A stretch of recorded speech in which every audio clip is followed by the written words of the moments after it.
What's up, guys? Welcome to your 155th Android tutorial for the new Boston, where we're going to learn a little bit more about the string builder. Actually not much more, but I'm going to actually kind of describe what it does if you guys didn't pick up on it already. And we're going to start building our XML parser class. Also go over an overview of what each class does. So it's again just kind of an informative tutorial. Not much learning, but kind of reviewing what we've done. So again, we're going to parse some data from this XML file of the Google Maps or Google Weather API. And as you can see here, we have the base URL and then we have a city and a state. So what we're going to do is we're going to append something to a string builder to build on our city and our state onto this URL. But first we're going to copy this base URL, and we're just going to control copy the www.google.com/ig/API ?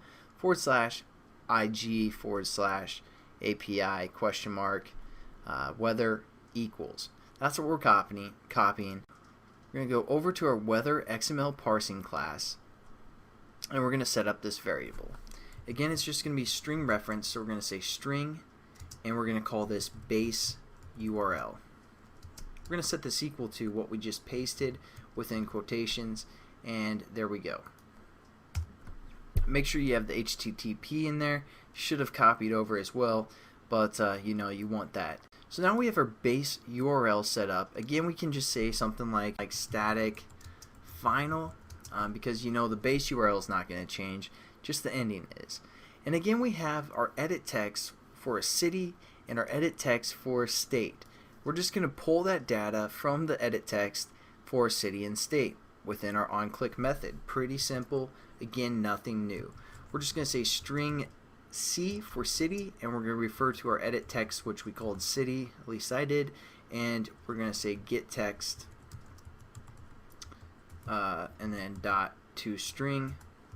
Again, nothing new. And then we're also going to set up our state, which we're going to call S.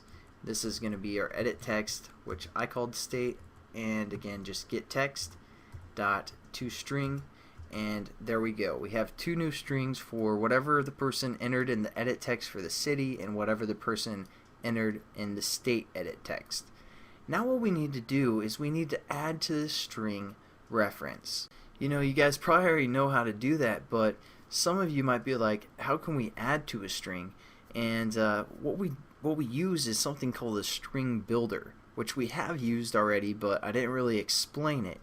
And what a string builder is it just allows us to manipulate strings, either add to it or subtract. So if you're like climbing a mountain and you have a string or a rope and you're like, I don't have enough rope, you probably want to use a string builder to, you know, add some more string to what you got. And that's pretty much the same way it works in Java, as we use a string builder. So we're just going to say string builder, and we're going to call this URL. We're going to set this equal to a new string builder. We got to give it the initial string that we want to add to, so we're going to give it that you know, that string we just set up, which was called base URL. And there we go. We have a string builder, which is kind of a new string builder with the base URL. Now what we want to do is we want to add to that base URL the city and the state. And again, we have to put a comma in between, as you can see up here. Otherwise, you know, it's not going to work. So if we had something like that, it's going to be like, hey, I don't know what you're talking about. That's crazy. So we need that comma as well. So we're going to use the string builder to add the city, add a comma, and add the state. And how we do that is by the method append, which we've used as well. So we're going to refer to our string builder, which we just called URL, and we're going to say .append. And what we're going to do is we're going to add to that string. So what we're going to append, which is basically meaning like addition. So we're going to say we want to add our city first, then we need to add a plus, and then in quotations we're going to add our comma. Pretty simple. And then we also have to add our state as well. So that's S. Again, those are our string references that we set up according to our edit text. Pretty simple, right? And then all we can do is we can set up a new string, and we're going to say full URL. We can just set this equal to our string builder, which we called URL. and then just say toString, because again it's not a string, it's a string builder, and we just converted it into a string.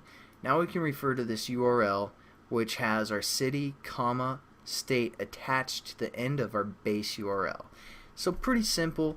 It's not too complicated of a concept, but I thought I'd just talk about it so you guys understand it a little bit more thoroughly instead of me just kind of blabbering on, because I know sometimes that gets confusing.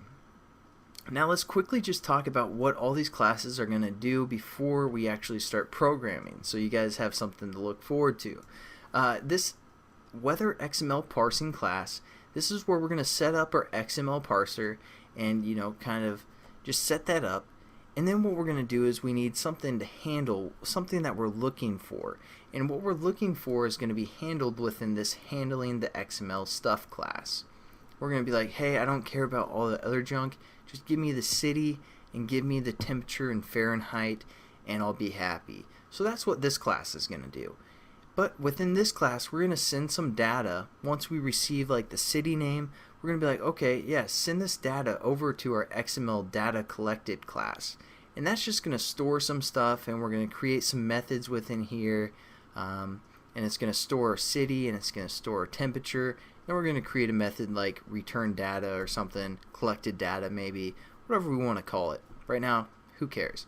But then within our weather XML parsing class, we can call to our data collected class and just be like, hey, return the data that you collected.